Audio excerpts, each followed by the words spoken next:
새 일을 행하리라 라고 하는 말씀으로 함께 은혜를 나누기를 원합니다.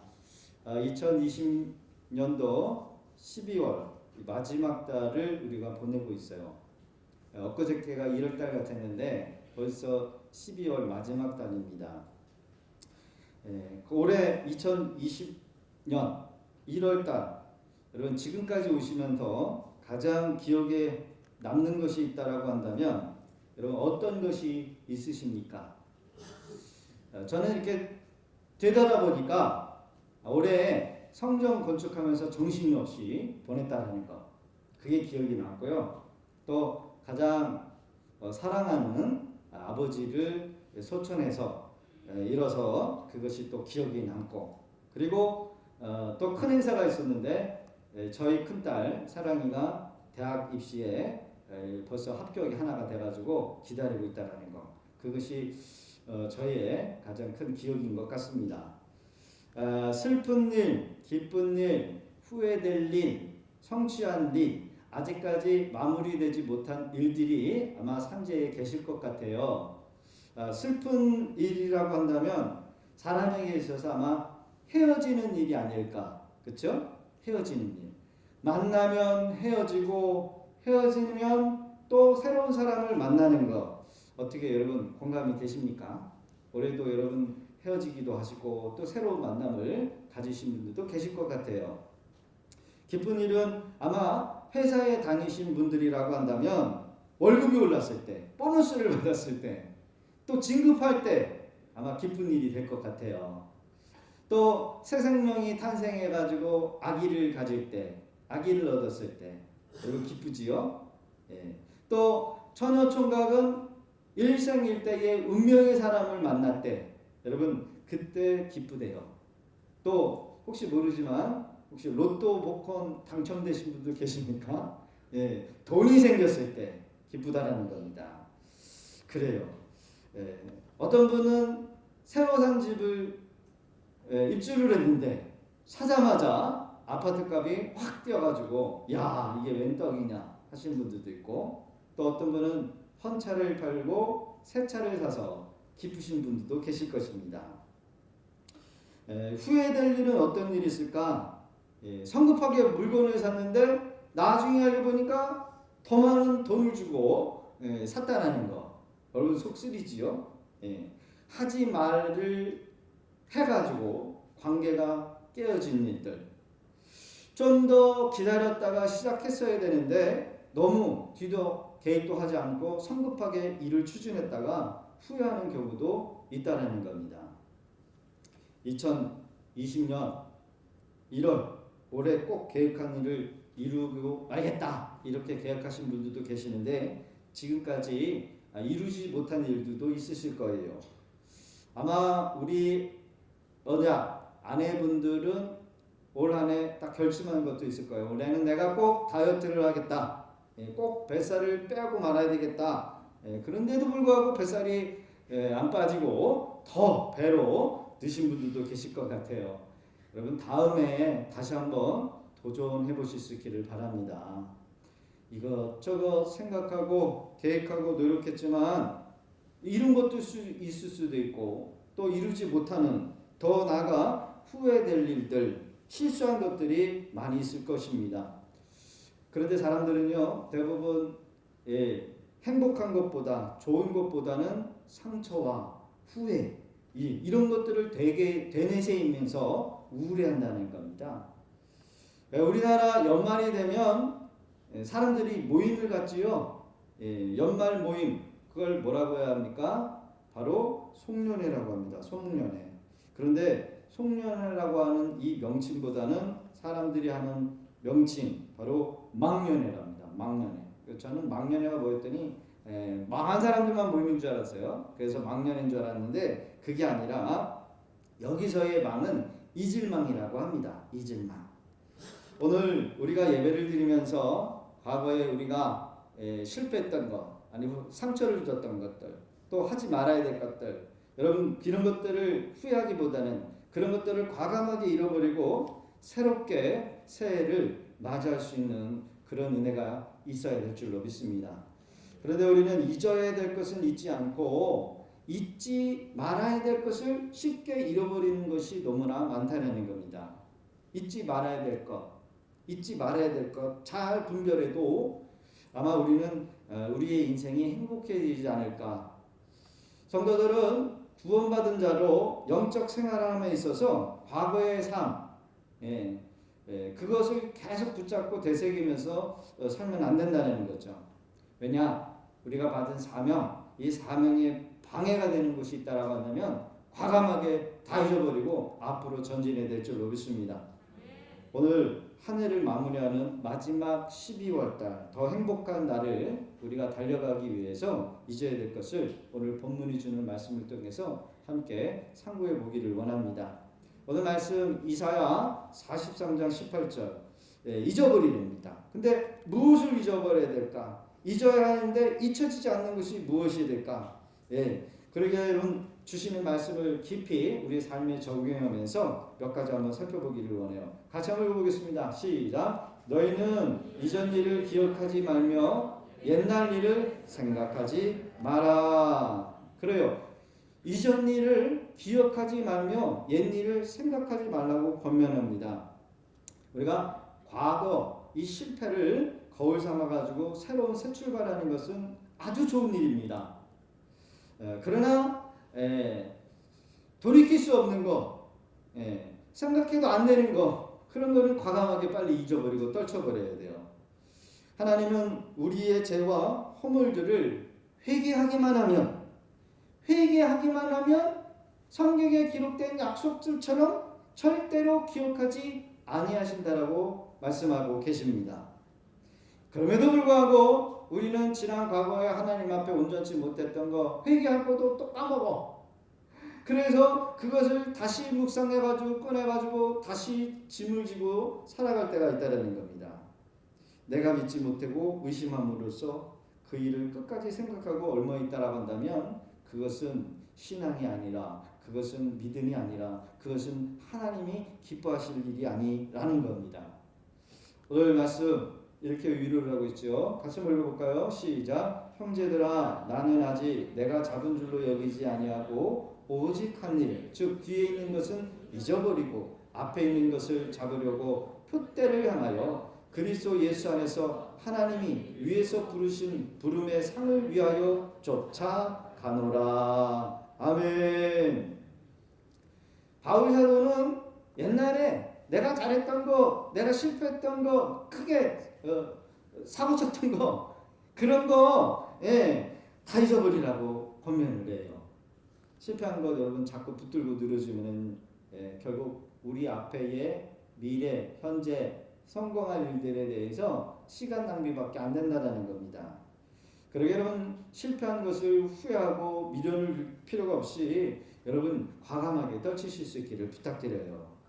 코카콜라 세계 1위의 브랜드를 만든 경제의 귀재 도널드 키오라고 하는 사람이 성공하는 사람의 습관 10가지를 쓴 것이 아니라 실패하는 사람의 습관 10가지를 썼대요. 그 중에 첫 번째 하나가 제가 기억나는 것이 바로 실패의 원인이 뭘까? 바로 모험을 하지 않는다는 것. 모험. 왜 모험을 하지 않는가? 실패할까봐 모험을 하지 않는다는 겁니다. 그치요? 일반 사람들이 그래요. 두려워서 새로운 거, 새로운 길 가기 싫고 늘 익숙하고 자기가 아는 거.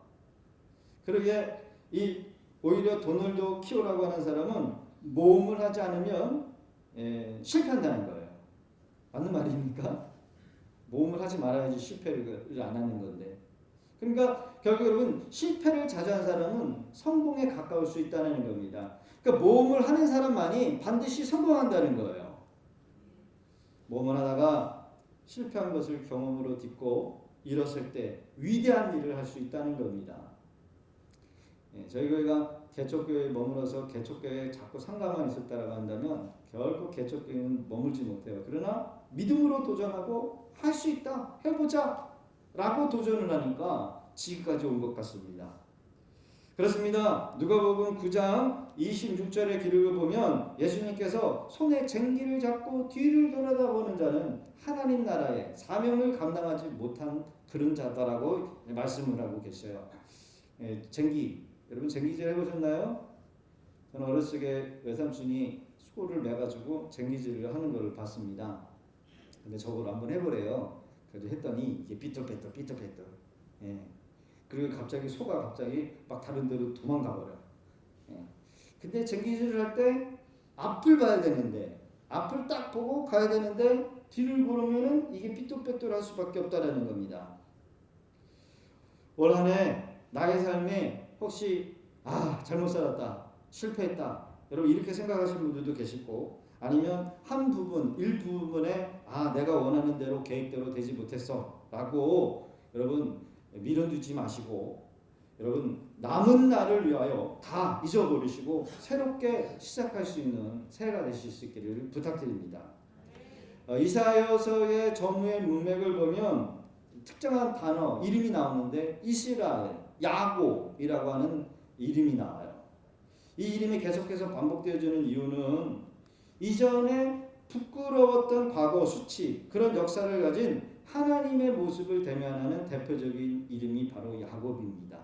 사기꾼, 등쳐먹는 사람, 남의 발목 잡는 사람, 걸려서 넘어뜨리는 사람, 이런 사람이 야곱이었거든요. 그 이름을 이스라엘로 바꿔줬어요. 그러나 하나님께서는 그들에게 말씀하십니다. 이제 내가 너희를 용서할기에 이제부터 과거의 그런 잘못된 실수, 그것들을 되돌아보면서 묵상하지 말고 부끄러워하지 말고 거기에 매달려 살지 말라는 거예요. 하나님께서는 우리 믿는 믿음의 사람들이 죄책감에 시달리고 죄책감에 노예되면서 사는 것을 결코 원치 아니하십니다. 여러분, 우리가 죄인이라는 것은 인정을 해야 돼요. 또 죄를 지을 수밖에 없는 죄의 함체를 가지고 있는 사람이라는 건 인정할 수 있습니다. 그래요. 전적 부패한 인간의 타락을 우리가 깨닫고 나가면서 오직 완전하신 주님의 십자가를 의지하고 주님 앞에 서는 것, 이것이 우리가 해야 될 일이라는 겁니다. 예수님이 공생에 계셨을 때 많은 사람들이 예수님을 만나기 위해서 찾아왔어요. 어떤 사람은 사기꾼, 어떤 사람은 창녀, 어떤 사람은 세금을 더 많이 걷는 그런 악독한 세리, 살인자, 또 가늠하다 현장에 잡혔던 그런 사람들이었어요. 그러나 우리 예수님은 단 한 번도 그들을 내치거나 거절하신 적이 없으셨다는 거예요. 자신의 죄를 괴로워하고 슬퍼하는 그들을 위로하시고 새로운 삶을 살 수 있도록 하나님께서 은혜를 주셨다는 거예요. 그렇습니다. 여러분, 죄가 있음에도 불구하고 없는 척, 아닌 척, 이게 뭐예요? 외식이요. 죄를 지은 척, 이거는 먹지 말아야 되는 건 알면서도 먹고 끊어야 돼 끊은 거 알면서도 끊지 않는, 그러면서 태어난 척. 여러분, 이것이 바로 외식이요. 그 외식하는 자들에게 향하여 주님은 뭐라고 말씀합니까? 독사의 새끼들아, 독사의 새끼들이라고 하셨어요. 그러나 자신의 죄를 깨닫고 통회하면서 자복할 때 하나님께서는 한없는 은혜와 긍휼함을 베풀어 주셨다라는 겁니다. 사랑하는 성도 여러분, 예수님 앞에 나와 우리가 이렇게 고백을 해요. 주님, 저는 약한 죄인입니다. 그러기에 주님의 십자가를 더욱더 의지할 수밖에 없습니다. 할렐루야. 여러분, 이것이 진정으로 고백되어지고 진정으로 간청이 되어질 때 여러분, 우리가 끊지 못하는 죄가, 여러분 죄악이 여러분 끊어지는 줄로 믿습니다. 예수님은 거절하지 아니하시는 분이시기에 우리를 한없이 우리의 실패를, 우리의 연약함을 잘 아시는 분이시여요. 그러기에 자꾸 죄책에, 끊지 못하는 죄에 매달리지 말라는 겁니다. 대부분의 사람은 3일이 되면 잊어버린대요. 보통 사람 죽으면 3일장으로 끝납니다. 3일. 저도 잘 까먹더라고요. 예. 짜장면을 먹다가 단무지를 발견해요. 이거 누가 먹은 거 여기다 넣어놨냐? 누가 먹었어요? 제 거예요. 그리고 또 먹고, 예. 그리고 또 그냥 단무지가 안에 막 3-4개씩 있어. 치매도 아니고. 여러분, 이미 헤어진 분들, 이미 돌아가신 분들 계속 생각하고 그리하면 여러분, 그것은 오히려 지금의 삶, 우리가 앞으로 행복해야 될 삶을 잃어버리는 것 뿐입니다. 믿음의 위대한 사람들도 다 과거에 가오와 실패, 아픈 상처들이 있더라고요. 여러분, 베드로는 주님을 모른다고 몇 번? 3번이나 부인했고 거기다가 저주까지 하셨어요. 참 이렇게 이룰 수가 있을까요? 그죠? 사도 바울은 성령이 충만한 스데반 집사를 돌로 쳐 죽이는데 앞장섰던 사람이었어요.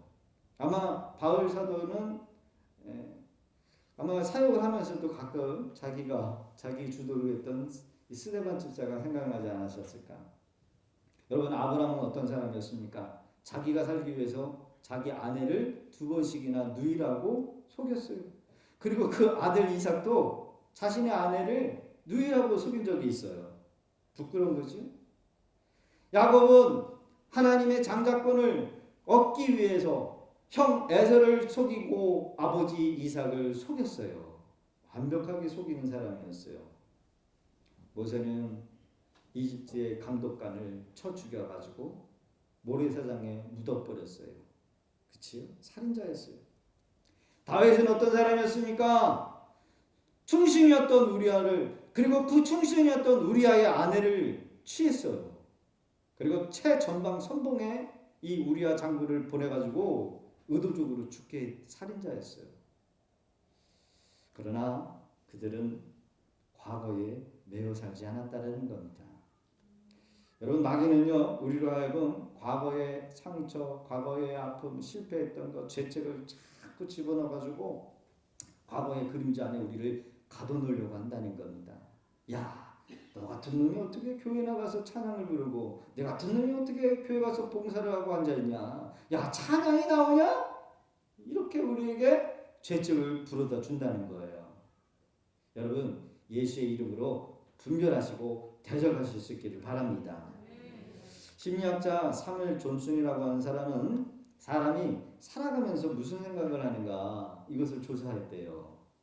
참 밥 먹고 할 일이 없으니까 조사했을까. 그런데 참 신기한 게 뭐냐면 사람들은 지나간 과거에 가장 많이 아파했던 것, 잘못됐던 것, 그런 것들을 묵상하고 생각하면서 살아간다는 겁니다. 그 중에 어두웠던 과거, 창피했던 과거, 이런 것들, 불필요한 생각들을 생각을 하는데 100%의 40%를 이런 것을 가지고 시간을, 세월을 낭비하고 있다는 거예요. 실패했던 거. 그렇죠?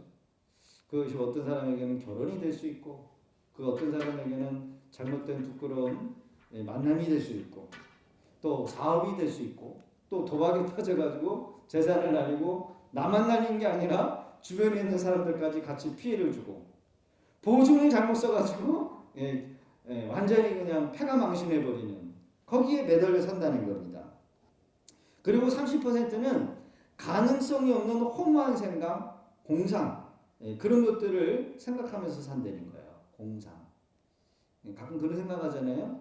야, 로또에 당첨 한 20억 당첨이 되면은 야, 뭘 할까? 아파트부터 바꾸고, 차도 바꾸고, 싱크대 확 바꿔주고, 옷도 그냥 사계절로 그냥 다 사버리고, 이런 쓸데없는 생각 좀 하나요?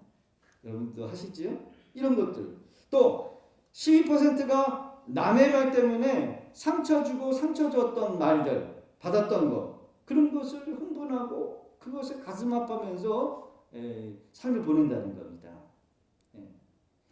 누가 뭘 나한테 섭섭하게 했던 거, 목사님이 뭘 말을 했는데 섭섭했더라. 또 뭐 권사님이 말 한마디 했는데 그게 섭섭했더라. 그거 자꾸 되새기면서 시간과 인생을 낭비하고 있다는 거죠. 안타까운 것은 밝고 긍정적이고 아름답고 좋은 것, 여러분 이것을 가지고 살아가는 사람은 결국 8%밖에 안 된다는 거예요. 8%. 미래를 향하여 또 내가 더 노력해야 되겠다. 뭐 이런 것들은 8%밖에 안 된다는 겁니다. 여러분 사단은요 사람을 어떤 식으로 공격하느냐? 바로 우리의 마음을 공격한다는 겁니다. 그래요. 마음을 사로잡아야 모든 것을 다 주장할 수 있기 때문에 우리의 마음을 사로잡기 위하여 여러분 안달이 나 있다라는 거죠. 그러기에 오늘 말씀을 듣는 우리 복된 성도님들은 마음과 생각을 잘 관리하여 여러분 헛된 생각, 잘못된 것, 되돌이켜 없을 거 없는 것, 그런 생각들을 다 떨쳐버릴 수 있는 은혜가 있기를 주의 이름으로 부탁드립니다. 우리 주님은 이렇게 우리에게 말을 합니다. 목마른 자도 올 것이요 원하는 자는 값없이 생수를 받으리라. 여러분 우리가 해야 될 것은, 구원받은 성도가 해야 될 것은 여러분 그냥 누리면 되는 거예요. 왜요? 이미 예수님이 2000년 전에 우리를 위하여 십자가를 지시고 죽으셨기 때문에 우리의 모든 죄책과 죄를 짊어지시고 예수님이 십자가에서 죽으셨기 때문에 그러니 그분의 그냥 응대, 그분의 초대에 우리가 응하면 되는 것이지요. 그것이 무엇입니까? 그게 바로 예배예요. 그것이 은혜 받은 자의 모임입니다. 그러게 우리가 해야 될 일은 감사와 찬양으로 하나님께 영광을 돌리는 것 외에는 없는 줄로 믿습니다. 같이 한번 읽어보겠습니다. 시작. 나 여호와가 이같이 말하노라. 바다 가운데 길을 큰 물 가운데 지름길을 내고 병거와 말과 군대의 용사를 이끌어내어 그들이 일시에 엎드려 일어나지 못하고 소멸하기까지 꺼져가는 등불과 같게 하였느니라. 너희는 이전 일을 기억하지 말며 옛 일을 생각하지 말라. 이전 일을 기억하지 말라. 옛 일을 생각하지 마라. 즉 이 말씀이 선포되는 환경적인 상황은요 좋은 상황이 아니에요. 북이스라엘이 망했어요. 남유다가 망했어요. 바벨론에 의해서. 하나님을 섬기고 하나님을 예배해야 될 이스라엘 백성들이 가나안 땅에 와서 가나안 족속에 결혼을 시키고 그들의 문화를 받으면서 완전히 이방화가 됐어요. 이방화.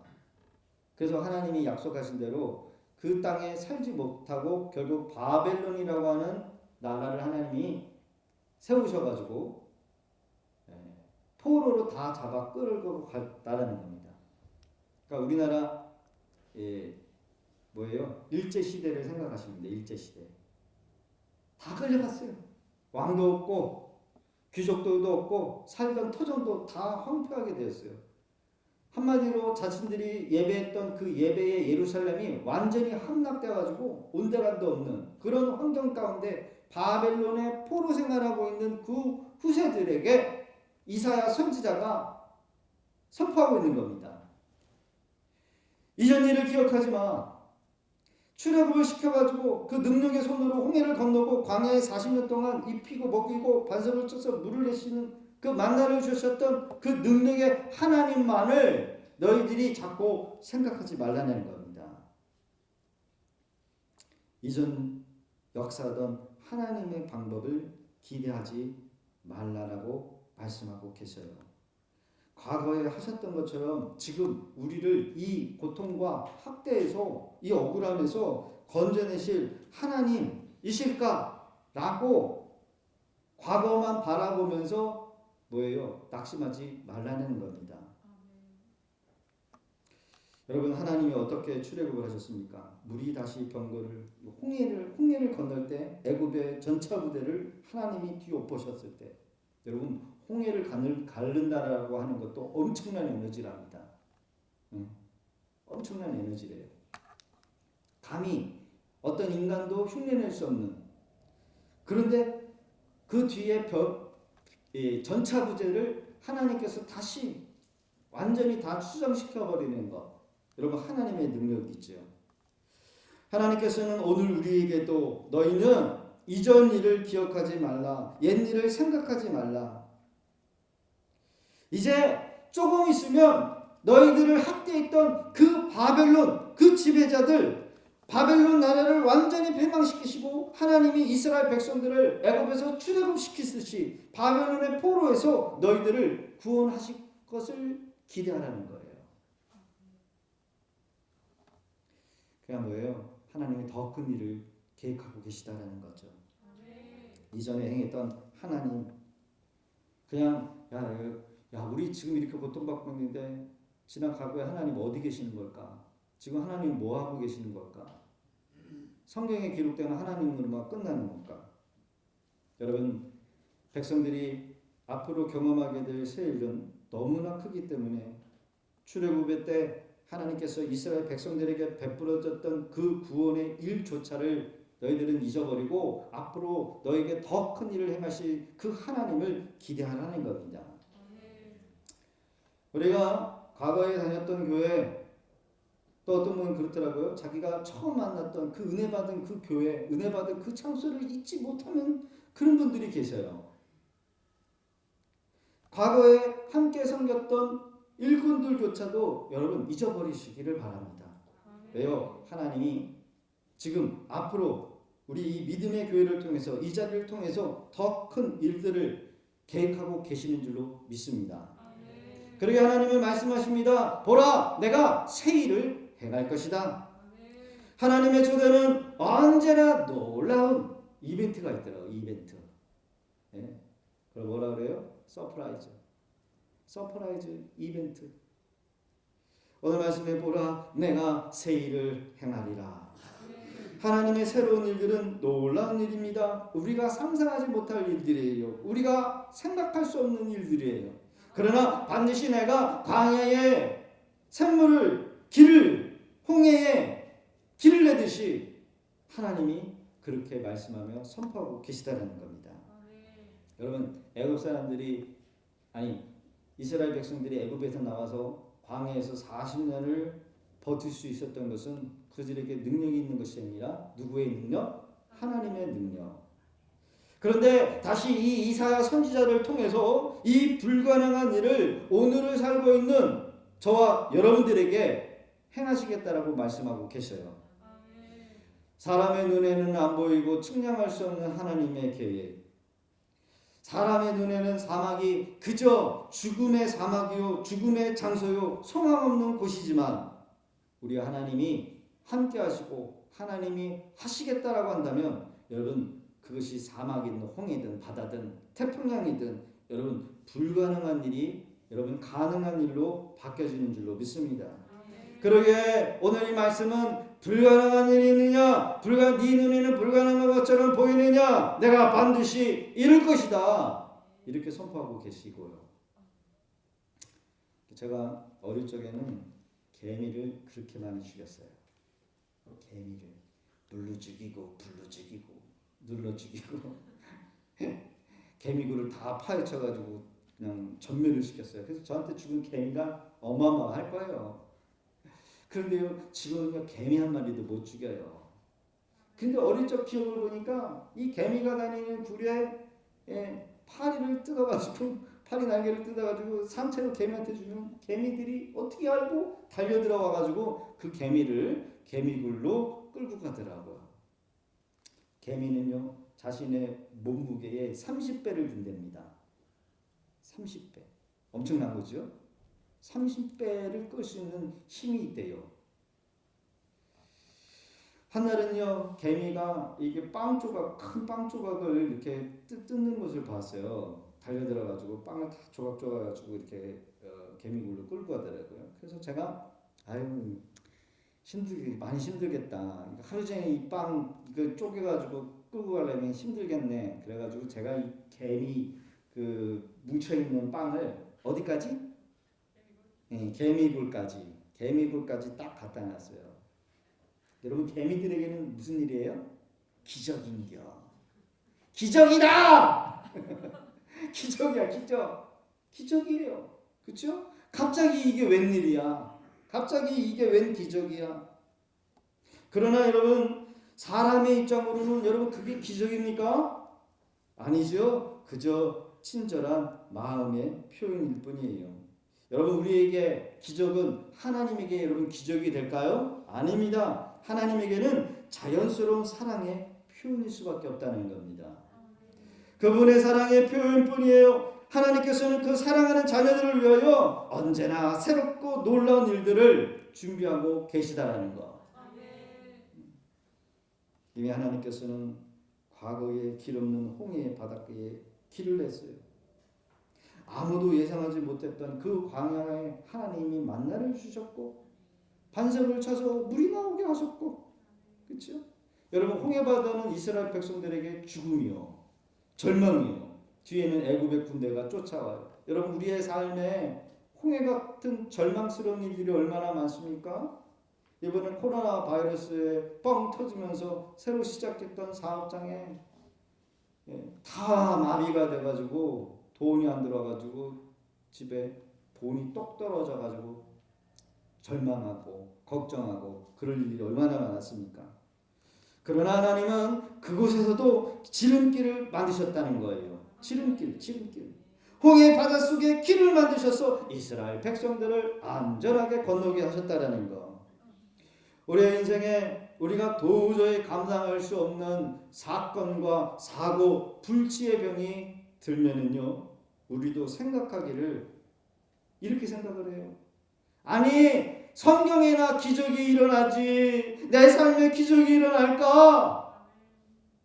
성경은 볼 줄 알고 성경은 읽을 줄 알면서 그 기적의 사건이 내 거가 될 거라는 생각을 못한다는 거예요. 나의 마라의 쓴물이 과연 기적으로 바뀌어 단물로 먹을 수 있는 물이 될 수 있을까? 내가 새로 시작한 내 새로운 가정에 새로운 하나님의 역사가 일어날까? 나는 또 실패할 거야. 난 또 안 될 거야. 그러나 하나님이 말씀하십니다. 새 일을 행하리라. 여러분 하나님께서는 더 큰 일, 더 기적과 같은 일을 행하시는 분이십니다. 그러니까 여러분 아무리 어렵고 아무리 절망스러운 일이 있을지라도 여러분 낙심해가지고 은혜의 자리에서 멀어지지 않기를 바랍니다. 여러분 절망할 일이 생기면 제일 먼저 하나님을 향하여 원망을 하죠. 하나님 내가 과거에 이렇게 했고 저렇게 했는데 과연 나한테 이런 일을 나한테 행하시는 일이 무엇입니까? 이러면서 눈을 동그랗게 떠요. 엊그저께도 둘째 딸이 저한테 눈을 동그랗게 댐비는데 무섭더라고. 무서워.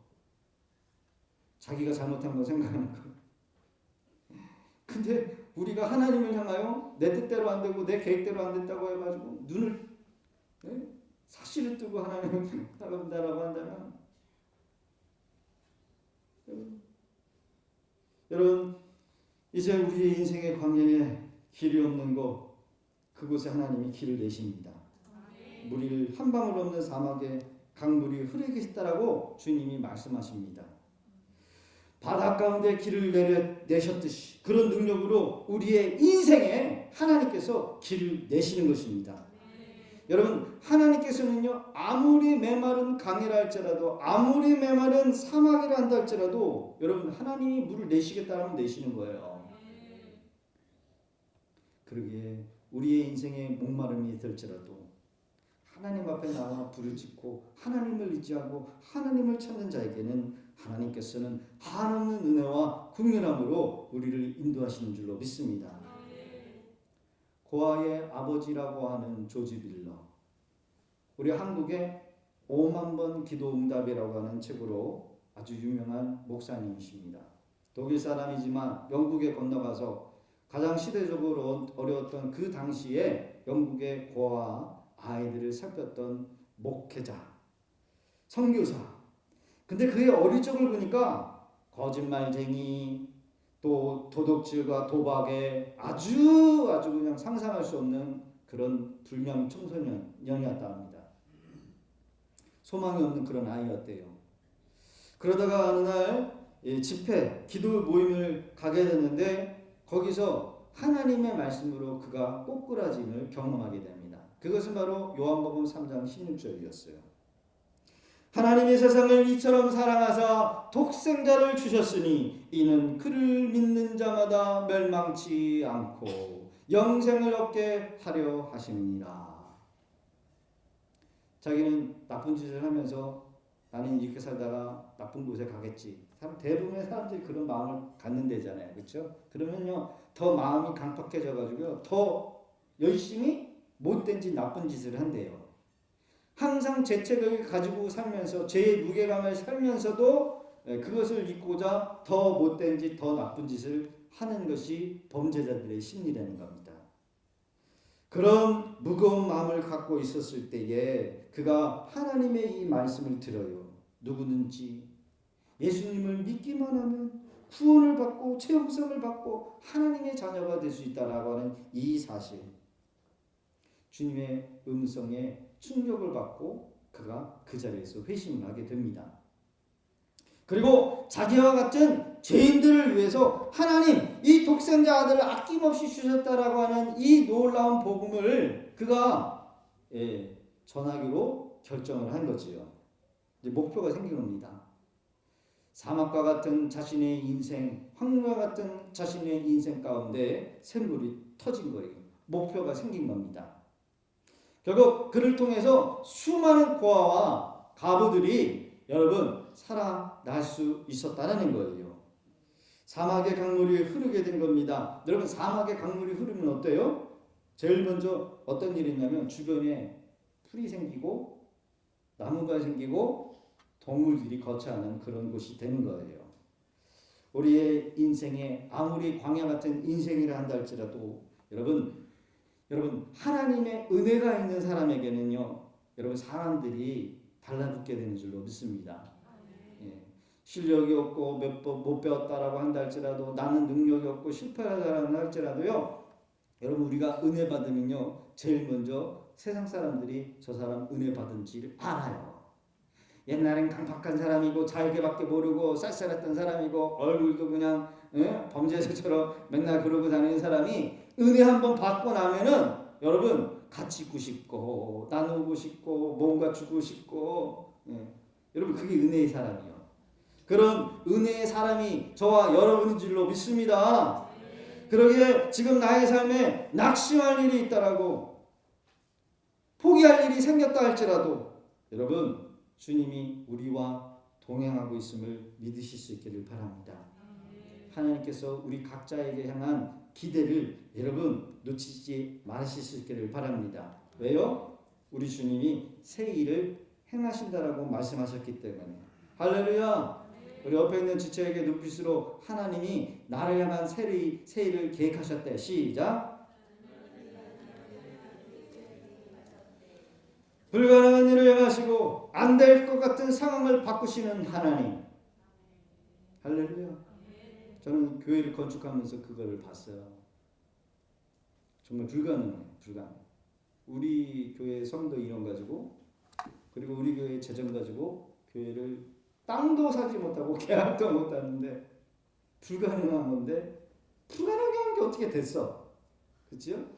이거 지을 때도요. 이 의자도 놓을 생각도 못했고 중인층도 달 생각도 못했고 뭐 음향 장비도 뭐 다 된 건 아니지만은 안 될 거라고 생각했어요. 안 될 거라고. 에어컨 없이 들어가자. 근데도 여러분 뭐예요? 됐어요? 안 됐어요? 모르시는구나. 이번에 금요기도 때 그 재정 발표를 하게 되는데 교회를 어떻게 얼마큼 했는지를 여러분 보시면 아마 놀라실 거예요.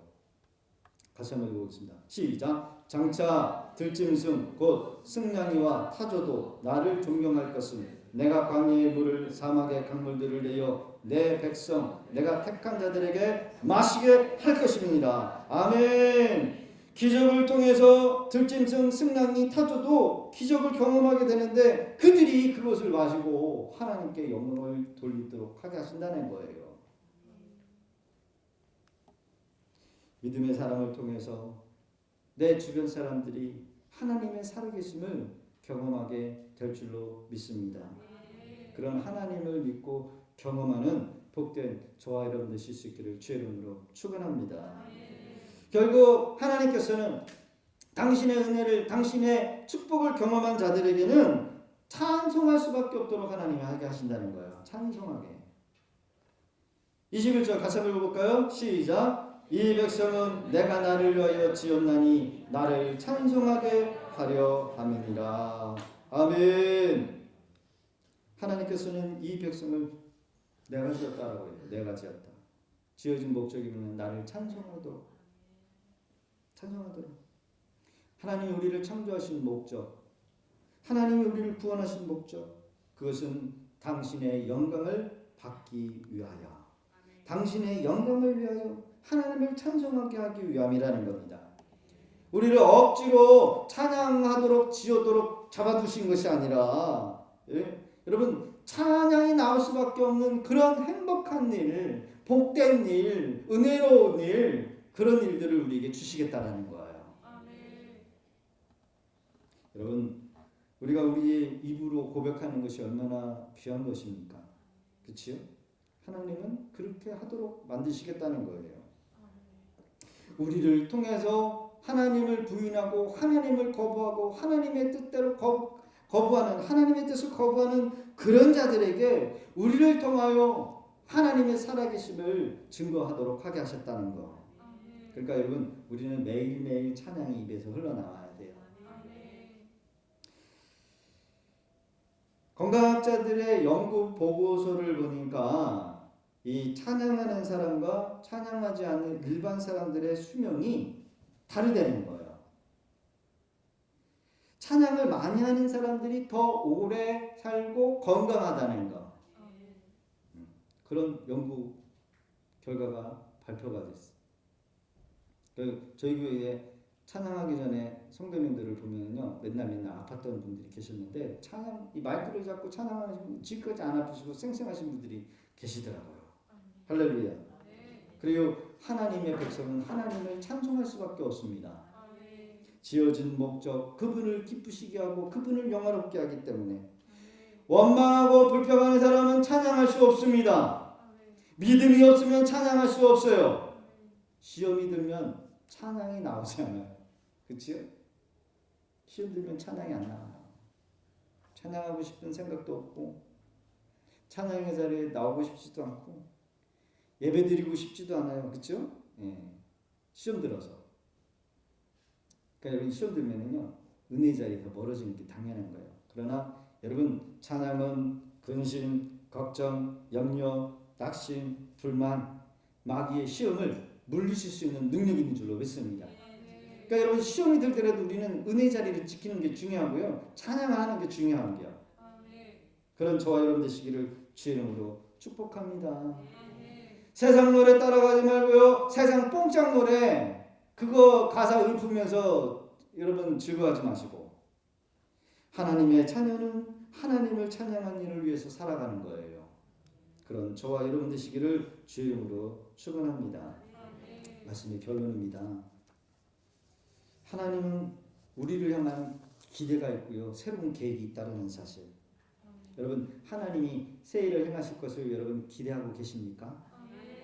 이제 과거의 그런 상황에 환경에 여러분 매이지 마시고요. 과거에 실패했던 것들은 그냥 떨쳐버리시는 거예요. 네? 나에게 기적과 같은 하나님의 새 일을 행하실 것을 바라보며 나갈 수 있는 그런 우리 성도들 다 되실 수 있기를 주의 이름으로 축원합니다.